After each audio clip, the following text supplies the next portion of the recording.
Ela teve quase 20 milhões de votos no primeiro turno e tornou-se o apoio mais cobiçado do segundo turno, mas decidiu não apoiar nem José Serra, nem Dilma Rousseff. A nossa convidada no Veja Entrevista é a senadora Marina Silva. Muito obrigada, senadora, pela sua presença. A senhora foi elogiada por muitos, mas também criticada por muitos por ter optado pelo que chama de independência e outros chamam de neutralidade. Por que a senhora optou por esse caminho, senadora? Primeiro porque eu acho que numa eleição é fundamental que cada cidadão, cada cidadã se responsabilize pela sua decisão. Eu acredito na política madura, em que as pessoas assumem a responsabilidade consigo mesmo e com o seu país. E durante a campanha eu dizia que o voto não era da Dilma, não era do Serra e nem meu, o voto era do eleitor. E que a gente não deveria infantilizar a sociedade brasileira. Nós resolvemos que íamos contribuir para que, em cima dos 10 pontos que nós apresentamos, os candidatos pudessem se comprometer e que, a partir daí, eles possam convencer os eleitores que votaram no nosso projeto, no projeto do Partido Verde, em que eu e Guilherme estávamos à frente, possam convencer os eleitores de que eles estão comprometidos com essas questões que são relevantes para aqueles que votaram em nós no primeiro turno. Isso é fazer com que a sociedade fique cada vez mais madura. Eu não acredito nessa ideia do voto de manada, em que o líder diz agora é para a direita, agora venham comigo para a esquerda. Agora, do ponto de vista político, não seria mais correto que a senhora ditasse um referencial para os seus eleitores, para quem votou na senhora no primeiro turno? Não, eu acho que essa é a visão velha da política, sabe?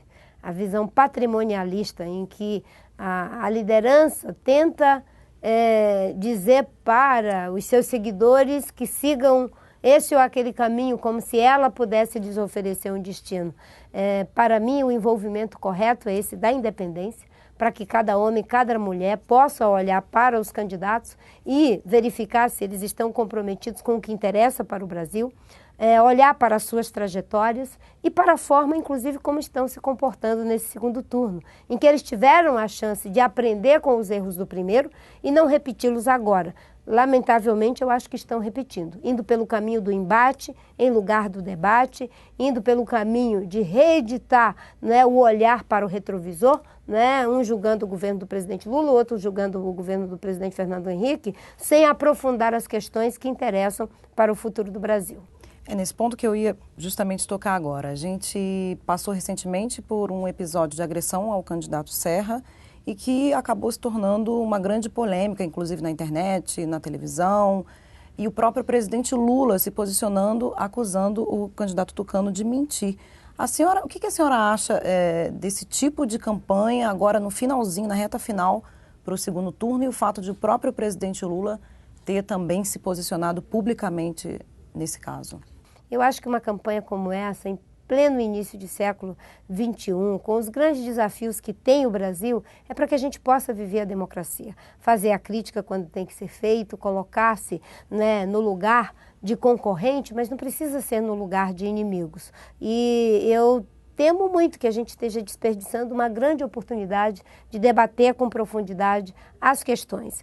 Nós temos que primar por uma atitude respeitosa, inclusive com o nosso concorrente. Eu coloquei muito claramente na minha plataforma de governo que nós não iríamos fazer ataques pessoais, que nós não iríamos pro vale tudo eleitoral e também nesse segundo turno, quando optamos pela independência, nós dissemos que os nossos militantes, as pessoas que são do Partido Verde, não deveriam jamais se envolver em qualquer forma de ataques pessoais a quem quer que seja. Que nós devemos fazer a crítica quando tem que ser feita, mas dentro de uma relação democrática e civilizada, para que a gente possa sair desse processo maior do que entramos. A senhora esperava uma campanha com um nível um pouco mais elevado?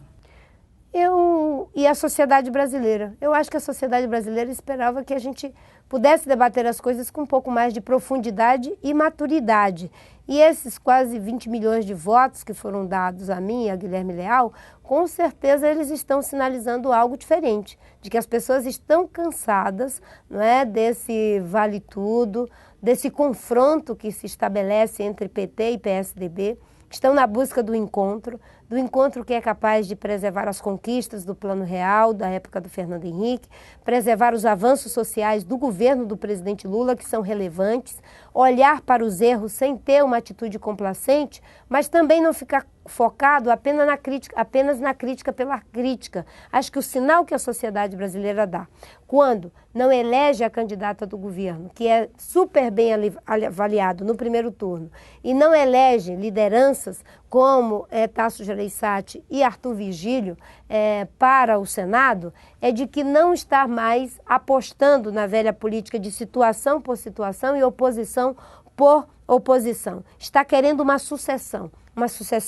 que não seja indiferente às conquistas, mas que, em nome delas, não tenha uma atitude complacente com os erros e que também não tenha uma atitude de não apontar os novos desafios para o futuro. Muito obrigada, senadora, por sua presença aqui no Veja Entrevista. Outras entrevistas, outras reportagens, todos os detalhes da campanha presidencial das eleições 2010 no site de Veja.